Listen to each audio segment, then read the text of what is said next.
All right. That's probably all the information Pompey had, but because this is the 21st century, you've got a few extra gizmos to help you. Up here, enormous screen.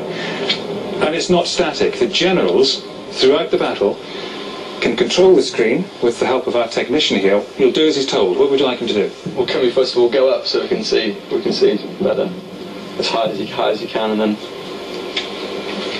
rotate around to the left to see what's going on that way. So that's a really intelligent use of the technology. They went up straight away, which is the thing you can do with this machinery, and they can look down, and so they immediately went for the global view. It's very sensible. So the river's on the right? Towards the right, yeah, okay, stop. So the river's coming down here, so that's the river. And then you've got the enemy troops, see there in the far. Yeah. So if you go all the way down to the end of the map, just to have a look over the area, the enemy troops. Even with a bird's eye view of Caesar's forces, the team doesn't catch on to the use of the river. Flank protection is a huge advantage for Caesar, but a dangerous omission for the team. The only key terrain here is the riverbank. As long as you can stick one of your flanks on the riverbank, it doesn't matter where you fight. The ground doesn't matter. Okay, you understand the lay of the land now, you know? Yeah. Where things are. So. Ollie and Ruth, you've decided you are the generals. Two lieutenants, Tristan and Becky, are going to be down front. So why don't you go down now, and with the help of the technicians, learn which area of the troops you control.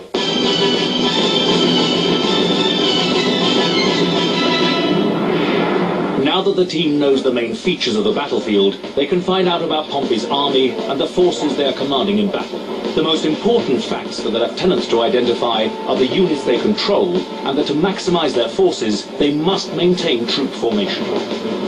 I'm not hearing much information coming back yet. Generals, you need to know what's going on. This is your moment. Becky, we'll start with you, because we'll do it at the back first. Becky has control of troops higher up the hill. Most of the heavy infantry fighters and the team's slingers. Pompey's troops may be crap, but at least they're fresh crap. They're relatively fresh, yeah. Okay, we've got on the left, furthest left here, these are the legionary cohorts. They've got spears and shields. Can you see between the two blocks, those are the Roman generals? Okay, what are the two in the middle that you got? Okay, the two here, the two blocks to the direct right of the generals, they're legionary cohorts as well. What weapons are they? The same. Spears and shields are okay. You get a very good image of the pillar here. Yeah. It was a wonderful weapon. It would punch through the shield. The spike's long enough, hopefully it would actually get the man. The other side of the shield, but whatever, it's stuck in the shield and has disabled the shield. And the soft iron either bent, or they sometimes here had riveted on one side but just a wooden peg on the other, so it would actually break on impact. Because the thing with any missile weapon, you don't want the enemy to be able to throw it back to you. Backing, right. See to the right hand side, you've got three blocks of legion cohorts again. Okay. Okay, directly in front of them, yeah, you've got slingers, okay, and then by the enemy, so to the left of the enemy, you can see them in the far distance, you've got scouts, which are like the lookout, to see what the enemy are doing. Okay. What are those ours? They're ours. Right, okay. Tristan, I'm in charge of the front set of the troops. Tristan commands troops lower down the hill, the archers, the massive eastern cavalry, and two cohorts. While the lieutenants assess their troops, Ollie and Ruth need to establish who controls which part of the army.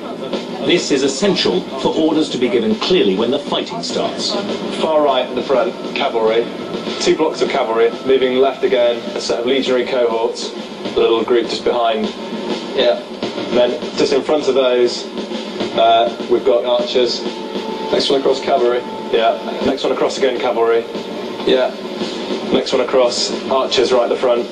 Legionary cohorts behind them. And what's that little group right at the front? The little group right at the front is a group of generals. Okay. All right, you happy? Yeah. I think so. Those are all your troops. Okay, lieutenants, come back up. What information did you glean down there that's going to be useful to the generals in battle? Do you know which ones are our strongest? Detailed scouting is proving to be a weakness. The team has missed some key clues about the strengths of their various units and how best to use the troops. The team's cohorts are undisciplined, but if well commanded, are a formidable fighting force. Only a few months earlier, the same cohorts had already defeated Caesar in a battle at Dyrrhachium. Pompey's cavalry could be used offensively. At the same battle, it inflicted heavy losses on Caesar's cohorts. The team's archers and slingers are ideal for use early in battle, but they need to be protected against direct attack. Without this information, the team will struggle to position their troops properly on the battlefield. Fortunately, they have one more chance to make the grade in reconnaissance. I am going to give you a little more help. Okay. With some information about key troops, which may prove useful for you. Have a look at your legions. Legionary cohort. Inexperienced but numerous. Vulnerable if formation not maintained. Armed with javelin or sword. What are you learning? Experienced. They've got a lot of arms. They've got swords. They can go enemy generals. Yeah. They're for frontal battle, like just to. Yeah. Heavy javelin, so I take it that means they've got one chuck as well before they go to the sword. So you might well have to sacrifice them somewhere along the line. Pompey's army is a lot bigger than Caesar's, but Pompey knows that his army is crap. Pompey knows that his foot has not worked together. He knows that, with the exception of a couple of legions he's got on his left flank, his legions are not well trained, they're not veterans. Pompey has already lost all of the good parts of his army. Here are some more key troops. This information might help you in battle. Your cavalry. Eastern cavalry. Numerous. Effective against infantry flanks.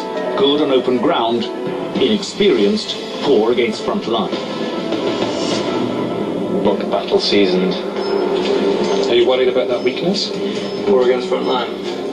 Well, no, because we weren't going to send. I don't think we're planning on sending them in first. Anyway, I think there'd be the supports coming through behind the whoever we send in first. The graduates have finally managed to interpret the best use of one of their troops. The cavalry should be used to support infantry, and that they move quickly on the battlefield.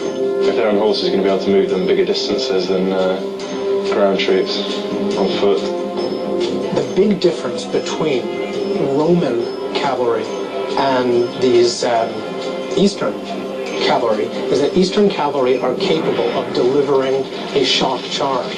These people are capable of getting up to perhaps even a hand gallop and hitting an enemy force at a good trot or a hand gallop. They can go flat out gallop. I mean, there's no danger in that. They can go flat out gallop and whack them. Okay, that's as much as you're going to find out, I expect, about your own troops. Anything else you'd like to know before you start battle? What's going on with the enemy?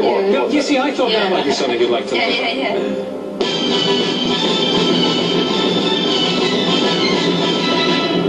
Okay, generals, I want you to send your brightest and best lieutenant down to one of the technicians here to do a little scouting, find out as much as you can about the enemy. This is a critical moment. Okay, Tristan, go and do it, mate. Right, well, vote of confidence. Good luck. For the next few minutes, the team can use their scouts to search the enemy ranks and gather information about Caesar's army. Will they identify that Caesar's left flank is vulnerable and that he's using the river for protection? Spotting this will give the team a big advantage in battle. Missing it could have dire consequences. Out on the open plain, the team's scouts are susceptible to attack. To complete the recce and return safely to the hilltop, they must approach Caesar's army with extreme caution. Right then, furthest left, the cavalry. Furthest left. Behind them, light infantry. The little crowd at the back is their set of generals. One of the things that Julius Caesar, wearing his red general's cloak, can do from that position is he has a good view of the battlefield. And as Pompey orders himself on the field, Caesar is able to watch him doing it. Next to the generals, we've got legionary cohorts. The first four are working their way across, are all legionary cohorts. So 1, 2, yeah, okay. 1, 2, 3, 4. Caesar has his worst, weakest legions on his left, down by the river, because if they're down by the river, they can't be flanked on the left. And on the right, the 10th, his favourite. His boys, the ones he knows will fight. The 10th Legion have been with Julius Caesar for a very long time. He knows them, they know him. And Julius Caesar knows that when they go into battle, the 10th will look after itself. So all that front section are all legionary cohorts? Okay. Caesar's cohorts are so hard and disciplined that they can hold off cavalry attacks. They're excellent at maintaining their formation and regrouping after battle. But these cohorts are battle-weary and the weakest part of Caesar's army. Before the scouts have a chance to find this out,